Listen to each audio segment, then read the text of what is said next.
Salvete omnes. This is the first section of our topic on Julius Caesar, looking at his rise to power.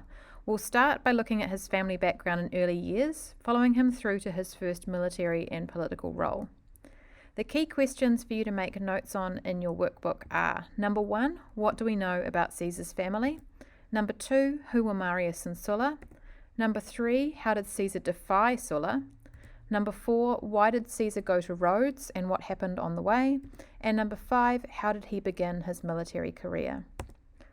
So firstly, looking at his family and ancestry. Gaius Julius Caesar was born in 100 BC, and he came from a patrician family, although they had lost much of their wealth and influence over time. His father was also called Gaius Julius Caesar, and he held the position of quaestor, the lowest magistracy on the Cursus Honorum, around the time of his son's birth. Meanwhile, his mother Aurelia came from a noble plebeian family, and her lineage boasted distinguished consuls as ancestors. So even though they're plebeians, it's quite a good family. The Julian family also had a fascinating belief about their heritage, because they claimed to trace their ancestry back to Venus, the goddess of love and beauty, through her son Aeneas. According to legend, Aeneas was a Trojan refugee who founded a new homeland for his people in Italy. And they explain this because his son was named Julius, whom the Julian family identified as giving them their name. Julius is very similar to Julius, the Latin spelling of Julius. However, in the backdrop of young Caesar's life, Rome was undergoing a period of intense civil strife. His aunt Julia had married Marius, and Marius was a prominent politician and a very successful general who was known for his reforms of the Roman army. He was also the leader, or a leader belonging to the Populares faction, who you'll remember use the people's vote in order to get themselves to power. However, tensions flared because Marius and his former lieutenant, Sulla, clashed over political ideologies. Sulla was more aligned with the Optimates faction.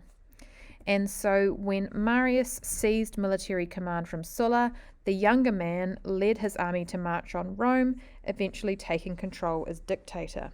And this is where Caesar comes in. So during this time, Caesar found himself married to Cornelia, and she was the daughter of one of Sulla's opponents. He was ordered by Sulla to divorce her, but he boldly refused. He defied the dictator of Rome. And so because of these family connections and Sulla's vengeful actions, Caesar was listed on Sulla's proscription lists, which marked him as an enemy of the state. However, he managed to escape persecution, and so that's why we can continue to tell his story. So then, seeking to expand his knowledge and skills, Caesar embarked on a journey to Rhodes to study under the renowned orator or public speaker Apollonius. However, fate had an unexpected turn in store for him, because on his way he fell victim to a kidnapping by pirates. It's quite a good story, and we'll have a look at it in further detail in class.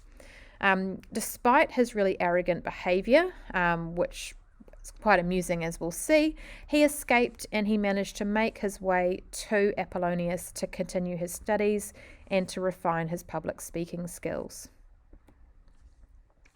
After his time in Rhodes, Caesar returned to Rome and he began his ascent in the political arena.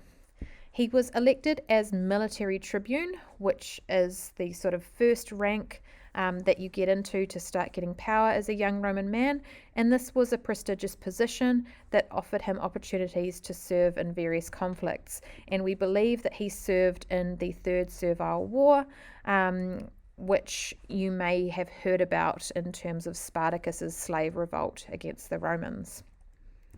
So before we finish up, please make sure that you have notes written down answering these key questions. Number 1, what do we know about Caesar's family? Number 2, who were Marius and Sulla? Number 3, how did Caesar defy Sulla? Number 4, why did Caesar go to Rhodes and what happened on the way? And finally, number 5, how did he begin his military career? Thanks, and I'll see you in class.